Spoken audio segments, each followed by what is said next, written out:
গতকাল আমাদের সারা দেশে মাত্র ৫টা জেলায় মৃদু শৈত্যপ্রবাহ ছিল। তা আজকে আরও ৫টা জেলা সেটা বিস্তার লাভ করেছে। টোটাল ১০টা জেলা, সেটা হলো রাজশাহী, পাবনা, নওগাঁ, দিনাজপুর, পঞ্চগড়, যশোর, কুষ্টিয়া, চুয়াডাঙ্গা, গোপালগঞ্জ এবং হলো মৌলভীবাজার। এই টোটাল 10টা জেলায় আমার মৃদু থেকে মাঝারি শৈত্যপ্রবাহ আছে। আর আমাদের তেঁতুলিয়া, যেটা পঞ্চগড় বলি, সেখানে তাপমাত্রা ৭.৩ ডিগ্রি সেলসিয়াস রেকর্ড করা হয়েছে আজকে, যা এই শীতকালের মধ্যে সর্বনিম্ন তাপমাত্রা। আর যেহেতু আমরা আগামীকাল পূর্বাভাসে বলছি যে রংপুর এবং রাজশাহী ডিভিশনের তাপমাত্রা, রাতের তাপমাত্রাটা সামান্য বৃদ্ধি পেতে পারে।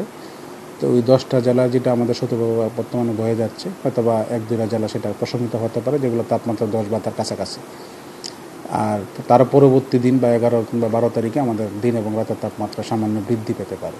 আমাদের যে শীতের অনুভূতিটা ছিল কুয়াশা এবং বাতাসের কারণে, বাতাসটাও অনেকটা কমে আসছে বা আসতে পারে, আর কুয়াশাটা অনেকটা কেটে গেছে, যেটা আমাদের বাইরে থেকে যে ফগটা আসতো। আর অভ্যন্তরীণ যে ফগটা তৈরি হয় সেটা দিনের আলো ফোটার সাথে সাথে অনেক সময় শেষ হয়ে যায়। তো শীতের অনুভূতিটা অনেকটা ভালো অবস্থানে আছে বা কমে আসছে। তো আগামী 2-3 দিন টেম্পারেচার এরকম রাইজ করতে পারে বিভিন্ন জায়গায়, তারপরে মোটামুটি একটা স্টেবল থাকতে পারে। তবে আগামী শুক্রবারের কাছাকাছি সময়ে আবার তাপমাত্রাটা কিছুটা কমে আসতে পারে।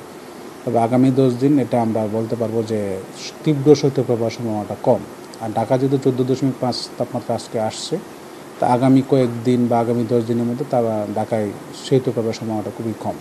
তবে তীব্র হওয়ার সম্ভাবনাটা নাই তেমন একটা। তবে আগামী 10 দিন পার হওয়ার পরে বলা যাবে যে জানুয়ারি শেষের দিকে আসলে বাংলাদেশে তীব্র শৈত্যপ্রবাহটা আসবে কি না।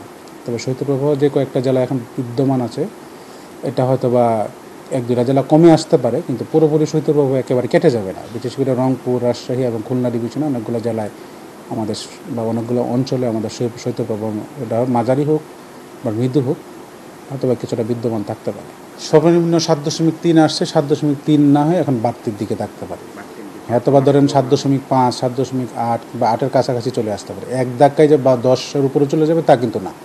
এই জন্য বললাম প্রত্যেকটা দিনই সামান্য পরিমাণ বাড়তে পারে। তবে এই বাড়া মানে এই না যে 10-এর উপরে একবারে চলে যাবে, বরং 10-এর কাছাকাছি কিছু তাপমাত্রা কিছু অঞ্চলে থাকতে পারে, যেখানে শৈত্যপ্রবাহ আমাদের বয়ে যেতে পারে, সেটা আমরা উল্লেখ করতে পারবো। একেবারে কেটে যাওয়ার সম্ভাবনা নেই।